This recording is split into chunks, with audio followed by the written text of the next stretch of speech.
কোনো রকম ছানা কাটার ঝামেলা ছাড়াই আপনারা 1 কাপ গুঁড়ো দুধ থেকে প্রায় 1 কেজিরও বেশি মালাই চপ মিষ্টি তৈরি করে নিতে পারবেন। আপনাদের মিষ্টিটাও হবে এরকম পারফেক্ট যদি আমার রেসিপিটি ফলো করেন। আসসালামু আলাইকুম সুপ্রিয় দর্শক, আশা করি সবাই খুব ভালো আছেন। তাহলে চলুন আমরা মিষ্টি তৈরির মূল রেসিপিতে চলে যাই। যে কেউ চাইলে এরকম একটা পারফেক্ট মালাই চপ মিষ্টি আপনারা বাসায় তৈরি করে নিতে পারেন। মালাই চপ মিষ্টি তৈরি করার জন্য আমি এখানে মেজারমেন্ট কাপের 1 কাপ ফুল ক্রিম পাউডার দুধ নিয়েছি। আপনারা অবশ্যই ফুল ক্রিম পাউডার দুধটাই ব্যবহার করবেন। এখানে নিয়েছি হাফ চা চামচ বেকিং পাউডার। বেকিং পাউডারটাই নেবেন, বেকিং সোডা না কিন্তু। এখানে মেল্ট করা 1 টেবিল চামচ ঘি নিয়েছি, চাইলে আপনারা মেল্ট করা বাটারটাও ব্যবহার করতে পারবেন। একটা ডিম ভেঙে নিয়েছি, ভালো করে ফেটিয়ে নিচ্ছি ডিমটা ফেটানো হয়ে গেছে, এক সাইডে রেখে দিচ্ছি। এখন আমি পাউডার দুধ, ঘি আর বেকিং পাউডারটা খুব ভালো করে মিশিয়ে নিচ্ছি। অবশ্যই ঘিটা খুব ভালোভাবেই পাউডার দুধের সাথে মিশিয়ে নিতে হবে, এতে করে মিষ্টিটা খুব সুন্দর হবে, পারফেক্ট হবে। তাই চেষ্টা করবেন পাউডার দুধের সাথে ঘিটা খুব ভালোভাবে মিশিয়ে নিতে। এখানে আমি অল্প অল্প ডিমে মিশ্রণ দিচ্ছি আর একটা ডো তৈরি করে নিচ্ছি। ডোটা অবশ্যই একটু স্টিকি হবে, আপনারা দেখে বুঝতে পারবেন আমি ডোটা কীরকমভাবে তৈরি করছি। আমার মতো এভাবেই এই একই নিয়ম করে একই মাপে আপনারা উপকরণগুলি ব্যবহার করবেন, আপনাদের মিষ্টিটাও এরকম পারফেক্ট হবে। এই তো আমার ডোটা রেডি হয়ে গিয়েছে, এরকম স্টিকি হয়েছে। আমি এখন এটা ঢাকনা দিয়ে ডেকে 10 মিনিটের জন্য রেখে দিচ্ছি। ফিরে আসছি 10 মিনিট পর। আমার ডোটা খুব ভালোভাবে সেট হয়ে গেছে, দেখতে পাচ্ছেন হাতে লেগে যাচ্ছে না। এখন হাতে অল্প করে ঘি নিয়েছি, ঘি মাখিয়ে নিয়ে আমি একটা একটা মালাই চপের শেপ দিয়ে নিচ্ছি। আপনারা আপনাদের ছোট বড় করে যে কোনো মাপেই মালাই চপগুলি এভাবে তৈরি করে নেবেন।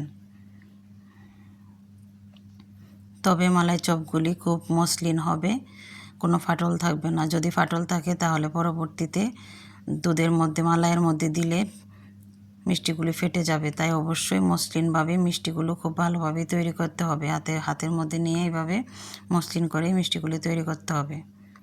চেষ্টা করবেন মিষ্টিগুলি উপর থেকে যেন খুবই সুন্দর এবং মসৃণ হয়।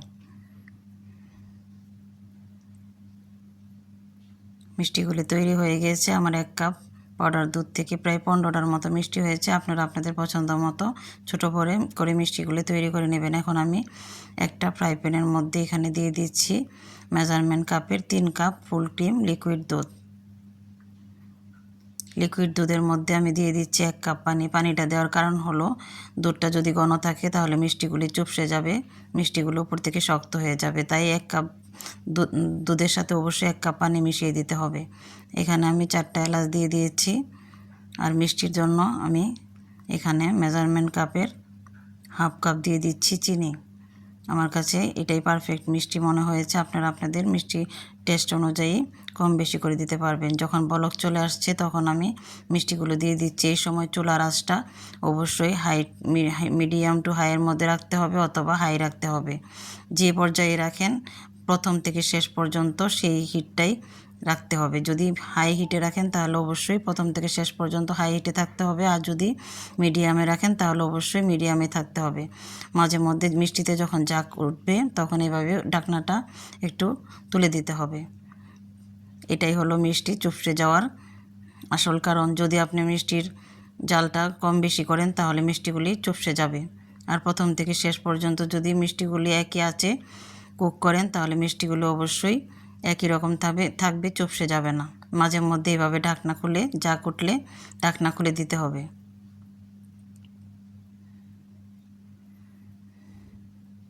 আমি এখন আলতো হাতে মিষ্টিগুলো একটু উল্টে দিচ্ছি। এই সময় মিষ্টিগুলি খুবই নরম আছে, তাই অবশ্যই এই কাজটা আলতো হাতেই করতে হবে। আমি একটু আলতো হাতে মিষ্টিগুলি উল্টে দিচ্ছি, যাতে করে এই পাশটাও খুব সুন্দরভাবে কুক হয়ে যায়। দেখে বুঝতে পারছেন আমার মিষ্টিগুলি ফুলে ডবল হয়ে গিয়েছে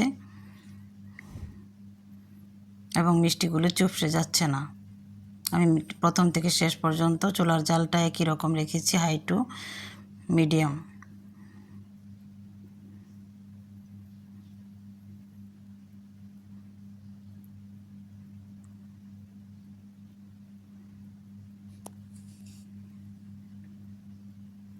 এইভাবে আমি 10 মিনিট মিষ্টিগুলোকে কুক করে নেব। চুলার জালটা অবশ্যই একই রকম রাখবো, তাহলেই মিষ্টিগুলি আমার পারফেক্ট হবে, চুপসে যাবে না। আস্তে আস্তে আমি জালটা একেবারে কমিয়ে দিব না, আস্তে আস্তে জালটা কমিয়ে দিব।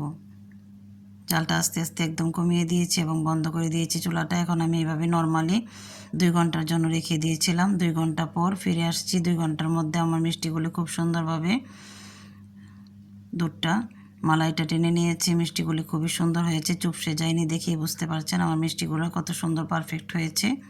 আমি এখন একটা বক্সের মধ্যে মিষ্টিগুলো তুলে নিচ্ছি আর আপনাদের সাথে পরিবেশন করছি। এই তো মিষ্টিগুলি আমি একটা বক্সের মধ্যে উঠিয়ে নিয়েছি। আমার মিষ্টিগুলি খুবই সুন্দর হয়েছে, দেখেই বুঝতে পারছেন। আমি একটা মিষ্টি আপনাদের সাথে কেটে শেয়ার করছি, ভিতরটা দেখিয়ে দিচ্ছি কীরকম সুন্দর হয়েছে এবং খুব সুন্দরভাবে শিরাটা টেনে নিয়েছি, মিষ্টির মালাইটা টেনে নিয়েছি। এই পর্যায়ে আপনারা মালাইটা অবশ্যই আবার ঘন করে নিতে পারেন, কিন্তু আমার কাছে এটাই পারফেক্ট মনে হয়েছে, তাই আমি এইভাবে রেখে দিলাম। আপনারা তাহলে অবশ্যই বাসায় রেসিপিটি ট্রাই করবেন। যদি আমার রেসিপি ভালো লাগে তাহলে অবশ্যই আমার চ্যানেলটি সাবস্ক্রাইব করবেন আর বেল আইকন বাটনটি প্রেস করে রাখবেন। পরবর্তীতে নতুন কোনো রেসিপি নিয়ে আপনাদের সামনে আবারও হাজির হব। সেই পর্যন্ত সবাই ভালো থাকবেন, সুস্থ থাকবেন। আল্লাহ হাফেজ।